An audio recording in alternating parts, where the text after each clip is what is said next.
Hey, Dirt Farmer Jay here from dirtfarmerjay.com. We've had this Woodford Y34 freeze-proof hydrant for well over 20 years and it's served us well. But it's time to service it. It's developed a leak on the main casting, probably needs to be adjusted. In this video episode, I'm going to show you 3 things that you can do to maintain this faucet. Stay with me. Hey, Dirt Farmer Jay here from dirtfarmerjay.com. We love having this frost-free yard hydrant from Woodford. Now, this particular model is their Y34, but they make more than one model. And I'll tell you what, this company and this model and other ones have been around for a lot longer than I've been alive. These are mainstays in industrial settings, out in farms, agricultural areas. And their main function is the valve body is buried way below the frost line. They come in different lengths, all the way up to 10 foot, where the valve body can be 10 foot below this, this hydrant head, to make sure it does not freeze. The cool thing about these is that once you shut the valve off, if it's running like this and you shut it off, then the water that's in the standpipe is going to drain off outside of the valve body all the way at the bottom of the standpipe. And it's a great way to make sure this head doesn't freeze. Well, the second thing that is really cool about these is that all of the servicing of them, except in the rarest of conditions where something has happened at the bottom, where someone got hit, let's suppose during excavation, an earthquake, something catastrophic. Generally speaking, vast majority of the time, all the repairs you need can be done right here above ground. Now, there's 3 different things we're going to cover with you today. One is we're going to show you how to adjust what's called the snap. When you run it like this and you bring it back down, it should snap in place. You see that? Okay, that is a particular pressure that's being put down on the plunger into the valve body to shut off the water cleanly. And if it's too tight, you're putting unnecessary wear on the plunger. If the snap is too loose, then you're going to get this kind of thing all the time where it's just sitting there dribbling. And what you can do is by adjusting the distance on the throw over here, you can take care of that. So we're going to show you how to take care of that. Number 2, if the plunger at the bottom, which is generally very long wearing, does wear out, by disassembling the linkages here and pulling the head off, you can pull that whole linkage out that runs down the pipe, change out the plunger on it. We don't need to, but we'll show you how it's done. And the third thing you can do, in the case of this, after several years, we actually had a slight crack develop right here at the head. Very unusual for this to happen, but we're going to go ahead, just depending, see, even the bees are like in the water here. Just depending on when this is set up and if I've got it under pressure, sometimes it'll shoot water out this and you walk by and you get a little surprise, or it wastes a lot of water. So we're going to replace the whole casting today, show you how that's done and how to adjust several things here. Let's show you what you need to do this job. All right, I've got all the tools and supplies laid out here that you're going to need to effect this repair or adjustment. So since we're going to be replacing the head, I actually bought the kit that is available. This is a parts or spec sheet over here that shows some of the assemblies, but you can buy a repair kit from Woodford that includes the cast head, the packing nuts, other parts here, the plunger if you need that, and all this. So what we're going to do here is replace the head here. So we need some pipe joint compound.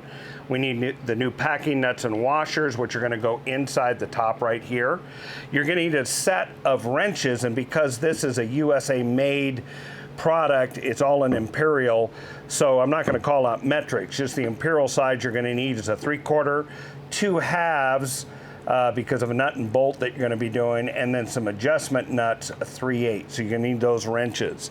You need a couple of larger pipe wrenches to take the head off, and so you want some real leverage here. And if you were doing the plunger repair at the bottom to unscrew that off, you're going to need a couple of wrenches here, or a clamp on here, commonly known as a vice grip, to be able to unscrew that. So this is what you're going to need for the tools. So how the plunger works here, we're not going to actually dig up or do anything in our yard hydrant. So I'm going to show you this from an old yard hydrant that was found in the junk pile. just these types of hydrants, how they work. So here we go. If you look at the bottom here, this would be the inlet water coming in. This case is about 5 foot below soil line, or below hydrant head, I'm sorry. And you can look in the bottom and see that the valve is closed right now. But watch what happens when I open the valve.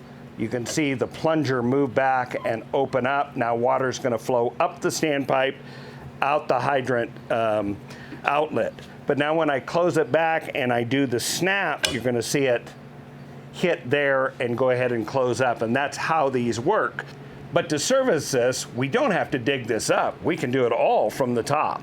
All right, let's go ahead and get the repair done on this. The first thing I want to tell you is to absolutely make sure the water is off, that you've turned it off, drained off any pressure.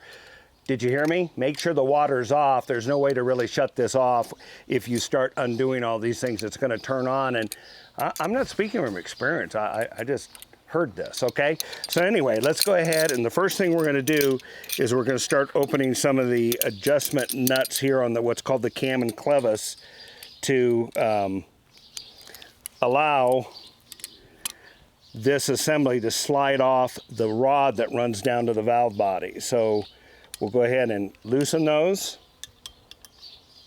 That's using your 3/8 wrench. Now notice when we lift this up, it simply slides off of the rod, and that's clear from there. But we're gonna end up removing that rod, so that means everything above this needs to get moved off. So what we'll do is go ahead and switch wrenches. Let's put our halves on here and go ahead and get these undone. It's reversed, there we go.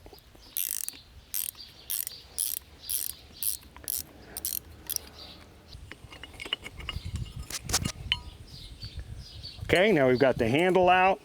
Here's the clevis and the cam. That's all gonna come out like that. And now what we're gonna do is remove the packing nut around this here. So using a 3/4 wrench, let's go ahead and pull that open.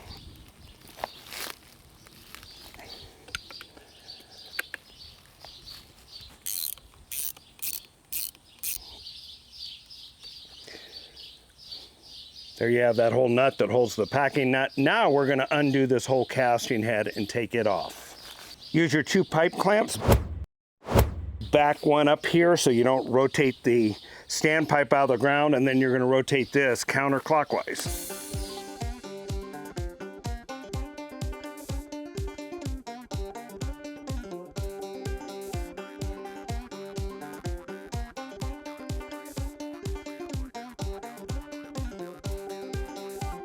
So now grip onto the rod here at the top. I do something so we don't strip or damage it.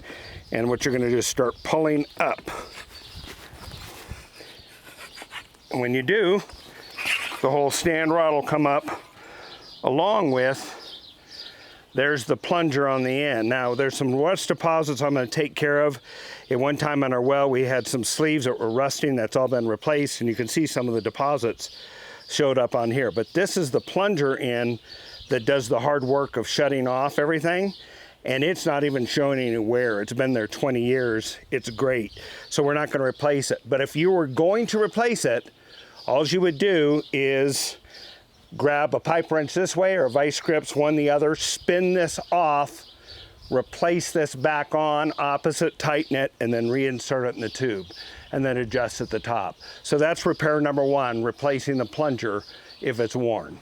All right, so if you're now going to install a new packing nut and washer beneath it, you need to clean out all the old material in here. And as you can see, it's just gonna crumble and come out, and you need to get that until all of that washer, which originally looked like that, is out of there, as well as the old washer that was underneath it in the chamber.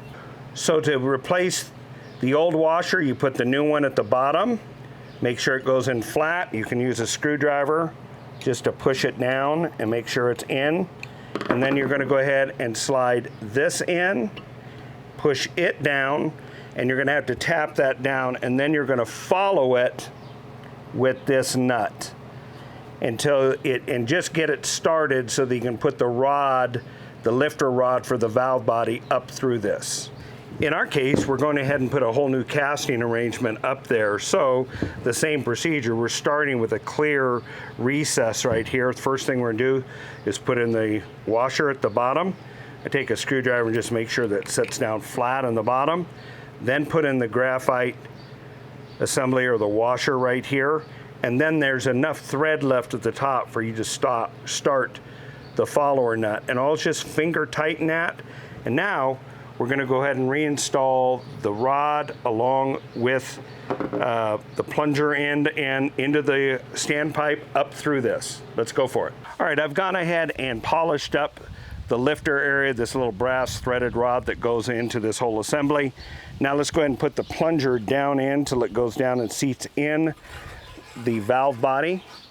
We'll go ahead and drop that all the way in and just keep, there's a slight bend in the pipe, but we can make it follow. And we're going to go ahead and push that all down in.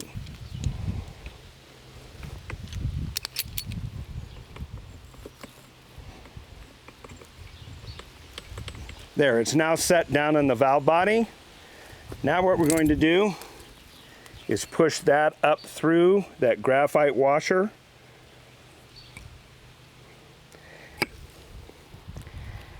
And let's go ahead and put a little about a pipe compound on this before we retighten this back up.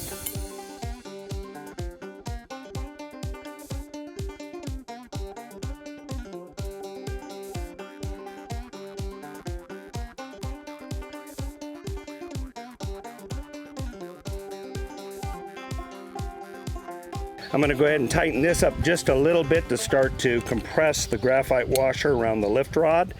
Not much. Maybe a turn and a half, something like that. And now we're ready to start assembling this up here. We'll reinstall the cam and clevis assembly again, put that up in the casting there so that it clears, lift up and drop it over onto the lift. And then using a 3/8, we'll go ahead and tighten the rod, tighten the nut on the side here. So we're gonna just do an initial tighten right there onto this. Notice that still leaves the whole nut down below where we can still compress that to stop water from leaking. All right, now we're to this point here. Now we're going to go ahead and install our lift handle.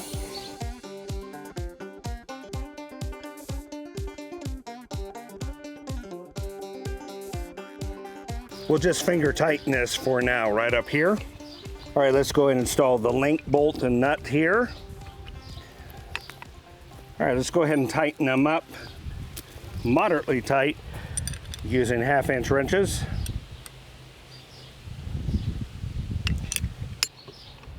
All right, we are ready to turn the water back on to test the nut here. We're going to go ahead and tighten this up just a little bit more here to suppress leaks.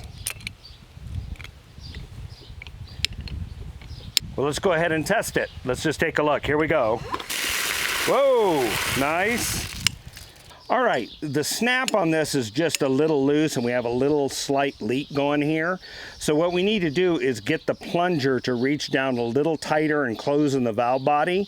And to do that, we need to actually lengthen this area a bit to push that down a little bit more when the handle is brought down to close. And as you can see, it's very loose right now. We'll tighten that up. We do that in 2 steps. One, we're going to need to take this out right here, this nut and bolt, and then loosen that adjuster and then unscrew this 1/2 turn to make it longer. We'll reassemble it and we'll look and see what happens.